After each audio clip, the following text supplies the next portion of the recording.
What is going on, guys? It is Wrestlelamia here, back with some more news. Join us now as we look at the wildest news stories and rumors you need to know, including the shocking reason for The Rock's appearance on tonight's SmackDown. The Bloodline's breakup was booked a long time ago. Shane McMahon wanted to buy part of AEW. Fans trolled Tessa Blanchard at TNA. Former WWE superstar returns to TNA. How WWE is going to change up the Hall of Fame. WWE removes a big botch from Raw. Titles that are not included in WWE 2K25, and much more. Be sure to subscribe and hit that notification bell for daily wrestling videos, and follow us on Facebook for exclusive lists. Also check out our new videos on Wrestlelamia XL. Now let's see the intro and get straight into our first story.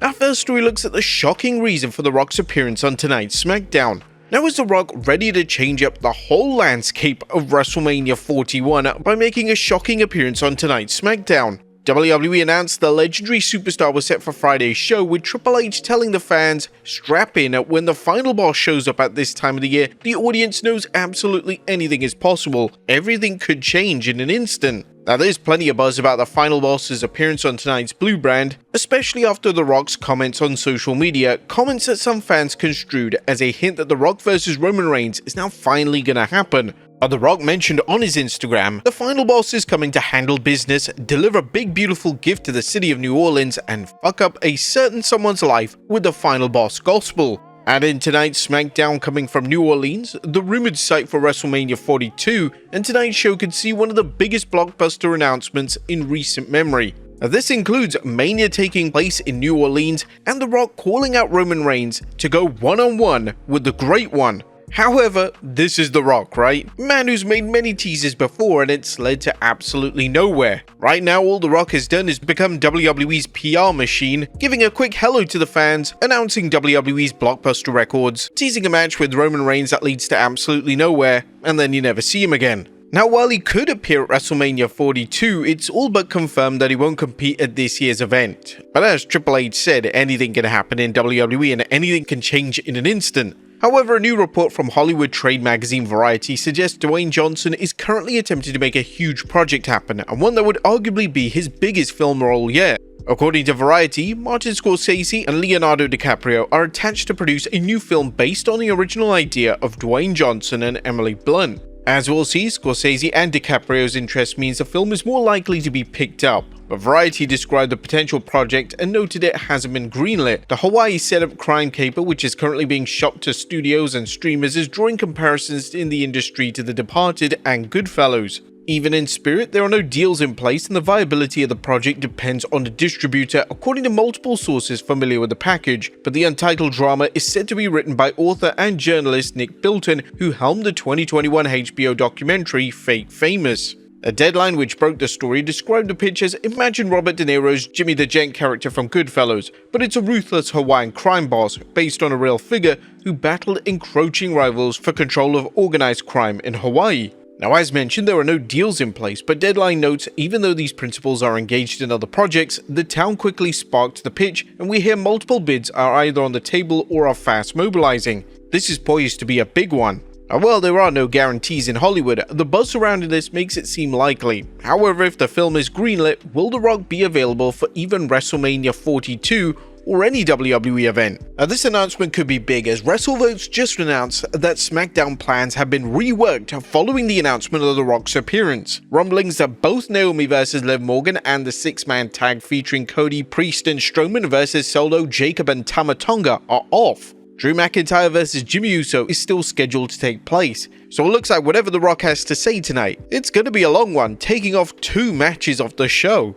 It's possible that WWE may have thought that the build to WrestleMania 41 hasn't been great so far, and yeah, of course, we'll give it time, but it definitely seems more flat than last year. And the hype was, well, really down to The Rock appearing on SmackDown this time last year. What do you guys think is really going to happen at tonight's SmackDown? Is The Rock going to change everything? Do you want him to change everything right now? Next up, the Bloodline's breakup was booked a long time ago. While the WWE's long-term plans for The Rock and Roman Reigns remain unknown, a new report suggests that what appears to be a WrestleMania match between Solo Sikoa and Jacob Fatu has been in the works for some time. WrestleVotes recently discussed the WWE's plans, noting, "We're told that there are plans for Jacob Fatu and Solo Sikoa to meet one-on-one at WrestleMania." According to a source, those plans were shaped shortly after the decision was made to do Solo Sikoa vs Roman Reigns at the Raw Netflix premiere back in January instead of WrestleMania, as it was a plan coming out of WrestleMania 40. Next up, Shane McMahon wanted to buy part of AEW. Now it's time for an update on one of wrestling's hottest stories last year. What did Shane McMahon want when he met with AEW president Tony Khan? While there was the usual speculation ranging from Shane popping in just to say hello to McMahon working out a deal with AEW, but nothing materialized. And now former WWE personality Jonathan Coachman is claiming on his podcast that Shane made a game-changing proposition to Tony Khan. Jonathan Coachman on his podcast claimed that Shane McMahon in his talks with Tony Khan asked for an equity stake in the company and wanted to run it, and that afterward, Khan never called him back. In this week's Observer, it was noted Khan hasn't commented on the report. I mean, seriously, Khan is never going to just give a significant equity stake to somebody, nor is he going to let anyone else run the company. And they elaborated further, comparing Shane's rumored proposition to one where Shane McMahon approached UFC. It was the same situation for the first time Shane left WWF when he met with UFC, and told the people there was no way a deal would be made because Shane would never accept a salary position. And then the idea of them giving him ownership, just giving it, was never going to happen. He's not going to come in and work for a salary. I'm not even sure what role he would play. In WWF, people roll their eyes at the idea of him doing creative there, and he doesn't know the talent nor the landscape of AEW and has never run creative or been a key part of it anywhere. While one might argue McMahon couldn't do any worse with AEW creative than the promotion has done over the last 2 years or so, we find it hard to believe that Tony Khan would give up running the company he spent so much time running. Next up, rumored WWE plans for Malakai Black. Now, is Malakai Black headed to Raw, and if so, is he going to help Chad Gable handle his luchador problem and or join the Judgment Day? Wrestling News speculated on the segment from Raw that he believes that could be a sign of Black showing up on the red brand. In case you missed it, Gable asked Mysterio for help in dealing with the various Lucha Libre stars that had defeated him, with Dirty Dom handing him a slip of paper. Gable declared, "I'm about to master the dark arts of Lucha Libre." This led to speculation that this could hint at Black's WWE arrival as he runs Dark Arts Pro Wrestling and Muay Thai alongside his wife Zelina Vega. Dominic Mysterio also responded to a tweet by wrestling podcaster O'Shea Jackson Jr. hinting that the Judgment Day should add Malakai Black to the group. Dirty Dom replied with a gift that read, "No, we're good thanks." Malakai Black doesn't seem like someone to be a follower in a faction, and unless he takes the group over, he'd likely be lost in the shuffle. Next up, Nick Nemeth shares a weird Vince McMahon story. It's time for a story that hints at just how weird, if not creepy, things could get in WWE during Vince McMahon's reign. Nick Nemeth, aka former superstar Dolph Ziggler, appeared on Busted Open Radio, and he discussed one of the weirdest parts of the infamous angle where he had a storyline romance with Lana, the storyline and then real-life fiancé of WWE superstar Rusev. According to Nemeth, he thinks the storyline was created as a reward for him. "I think Vince is rewarding me instead of giving me winning matches or championships was to be like, hey, he's with this girl now. I think that was my reward, was that I got a girlfriend at work." Now I know better than to try and understand McMahon's motives and reasonings, so we'll leave you to decide whether Nemeth's take was right. Regardless, he explained how things played out, and it got really kinda creepy. We're in a very small room with Lana and Rusev, and Vince is saying like, "Okay, we need you to be passionate together. We have to practice kissing in a very small room with a husband there, with Vince watching like this with a pencil." And you're like, oh god. And Nemeth told Busted Open Radio that taking acting classes really helped with the role. Next up, fans trolled Tessa Blanchard at TNA. It looks like the controversy surrounding TNA knockout Tessa Blanchard isn't going to go away.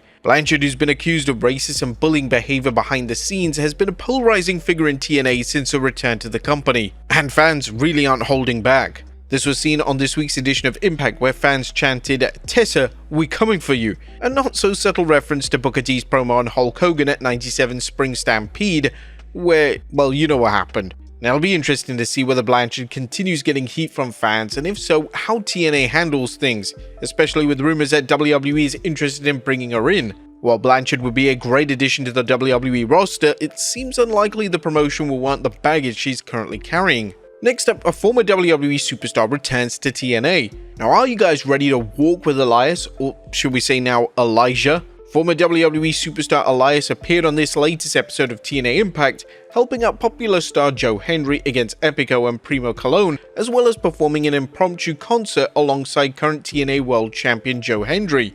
Elijah was last seen competing in Ring of Honor, where he teamed with the Righteous Vincent and Dutch. There's no word on whether Elias' brother Ezekiel will turn up in TNA, but you can be sure that fans will be watching closely. Next up, more talk of the WWE changing up the Hall of Fame ceremony. The WWE's decision to air the Hall of Fame after SmackDown has been criticized due to fans walking out on the event before and during the ceremony. Critics arguing fans don't want to sit through that much wrestling in one night. And now WrestleVotes is reporting, after speaking with sources, we've heard varying speculation about when and where the 2025 WWE Hall of Fame ceremony will take place. Some within the company strongly dislike the recent format of the ceremony following SmackDown. We're told WWE is considering a change, with no mention of the time or place in any WrestleMania promotional material so far.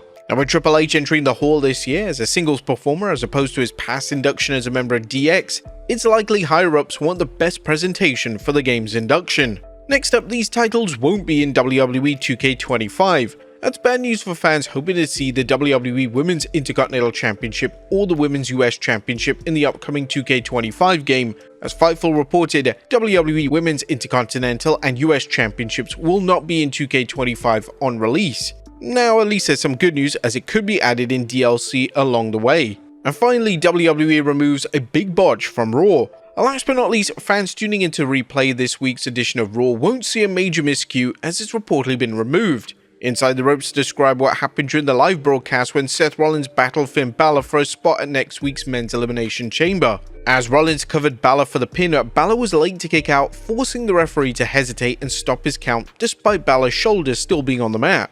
Now, this led to an awkward moment, but one that WWE erased through the magic of editing. They compared what happened live and how things looked on the replay. The live broadcast captured the awkward moment, with fans audibly reacting by chanting 3 when the referee stopped the count. However, in the on-demand version of Netflix, the botch has been edited out, making it appear as though Balor cleanly kicked out at 2 without issue. The fans chanting at 3 was also removed, but the ref used suck chants that followed remained in the final cut. Raw also had a few other mishaps, including Penta El Zero accidentally taking out the camera operator as well. Not to mention Lillian Garcia calling Roxanne Perez Roseanne Perez. But they didn't remove those though. But there you have it, folks, the wildest news stories and rumors you need to know. Be sure to leave your comments down below, and I'll see you next time with some more wrestling content.